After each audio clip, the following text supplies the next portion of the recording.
Hey guys, it's Joey. Thanks for watching our first video in our IBC Kids at Home series. We just wanted to provide a way for you guys to learn about the Bible and do some activities that we would normally do here together at your house. And so thanks for watching that. Today we're going to be going through some music videos. We're going to be learning our memory verse. We're going to be doing an activity of Make Your Choice.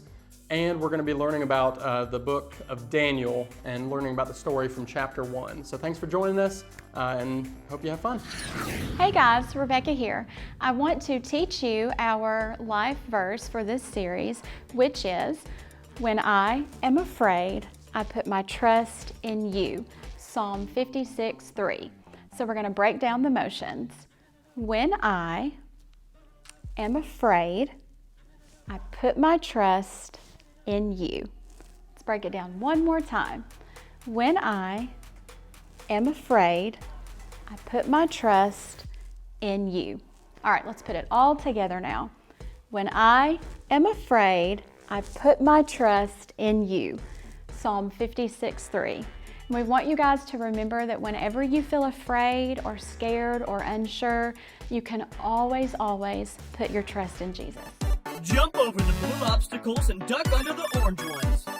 Ready, set, go! I will follow you, God. I will live for you.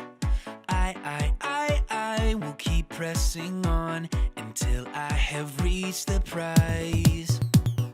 I will move toward the goal. I won't stop till I'm done. I will run this race till I cross the finish line. All I want is more of you, God. All I need is your love and grace. You've taken me to another level. You've given me brand new life.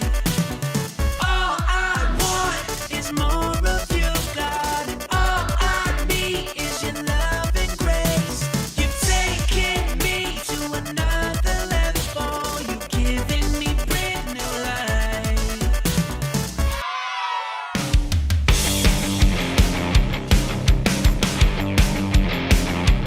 God made everything that I see. By His word this world came to be. When I doubt, I know He's with me. Well, I know God made everything that I see. By His word this world came to be. When I doubt, I know He's with me. Well, I know my faith is in you. I know that you are true. I believe when I can't see. You are real. No matter what I feel, there's proof, no mystery. My faith is in you. God made everything that I see. By His word this world came to be. When I doubt, I know He's with me. Well, I know God made everything that I see. By His word this world came to be. When I doubt, I know He's with me. I know my faith is in you. I know that you are true. I believe when I can't see. You are real. No matter what I feel, there's proof, no mystery. My faith is in you. I know that you are true. I believe when I can't see. You are real. No matter what I feel, there's proof, no mystery. God made everything that I see. By His word this world came to be. When I doubt, I know He's with me. Well, I know my faith is in you. Hey guys, Rebecca here. We're going to play a fun round of Make Your Choice activity. I'm going to give you some options and I want you to shout your favorite choice. All right, here we go. Choose between being able to only eat pizza, chicken nuggets, cheese quesadillas, or celery for 1 whole month. I think mine would definitely have to be chicken nuggets. All right, if you could choose one of these animals as a tame pet, which would you choose? A dolphin, a lion, a koala bear, or a wasp? I would definitely choose a koala bear. Which way would you want to travel to Hawaii?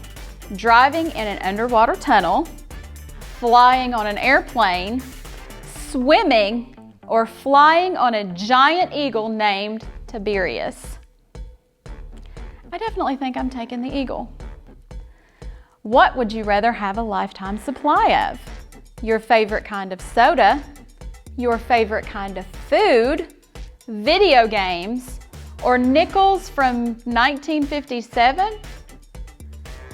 I think I'm taking my favorite kind of food. Which meal situation would you want to live in for a month?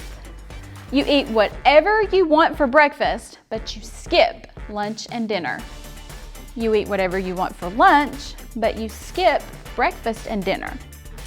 You eat whatever you want for dinner, but you skip breakfast and lunch.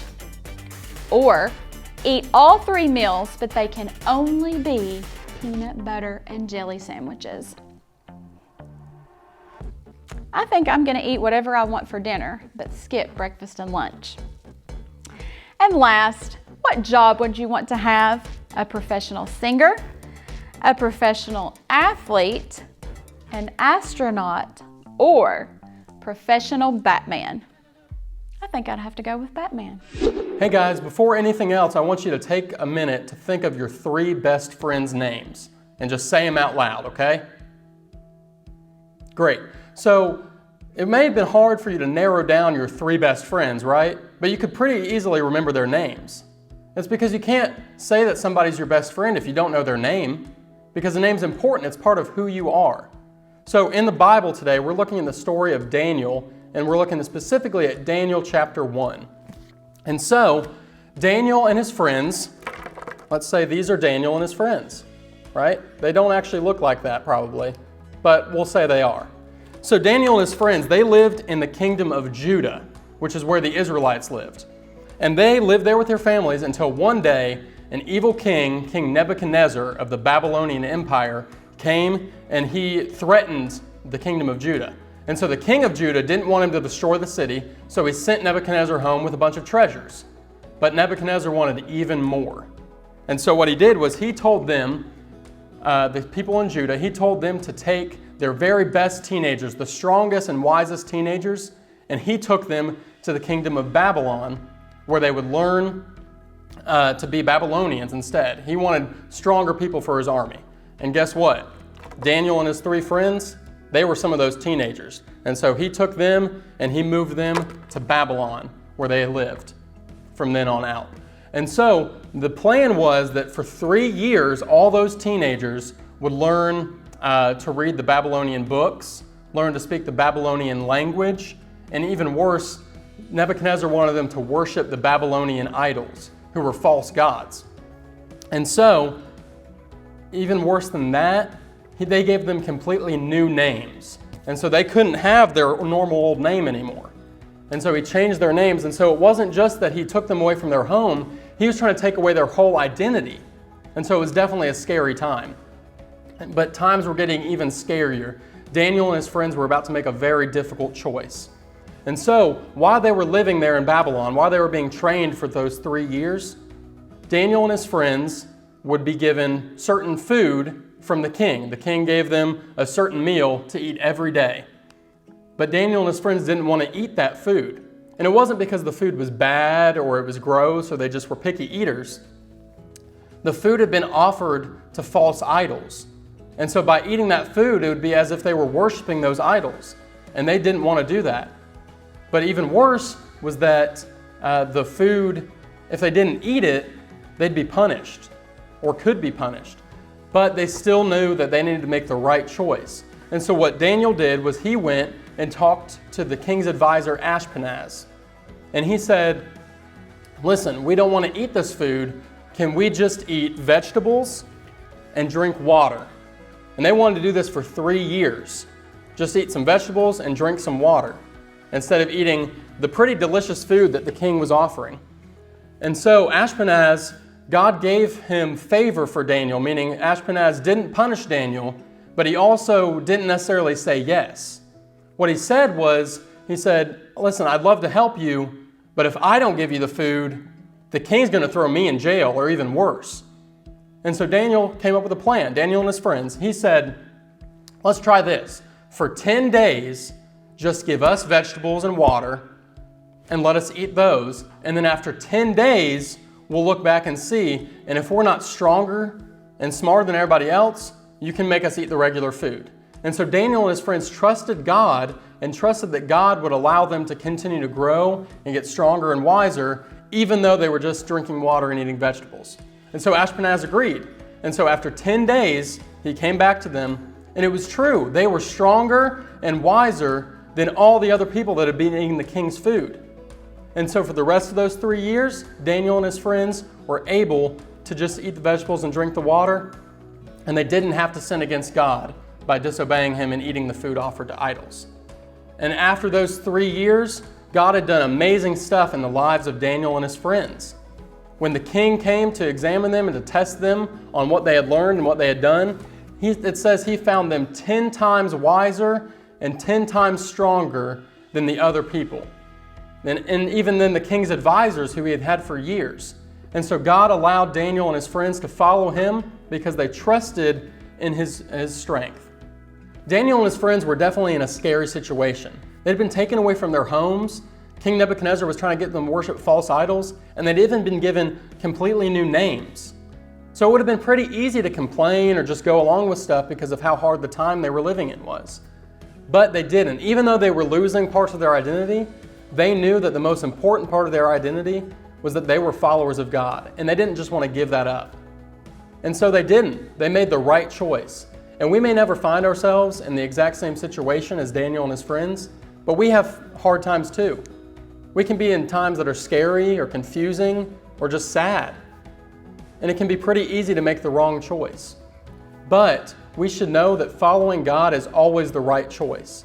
Even in times of fear, we can trust in God and make the right choice. And so think about that. Remember the words of Psalm 56:3. When I am afraid, I put my trust in you. And so when we have those times of fear, when we're not sure what's going to happen next, we can always trust in God and know that even though we're afraid, He's in control. Thanks for joining us, guys.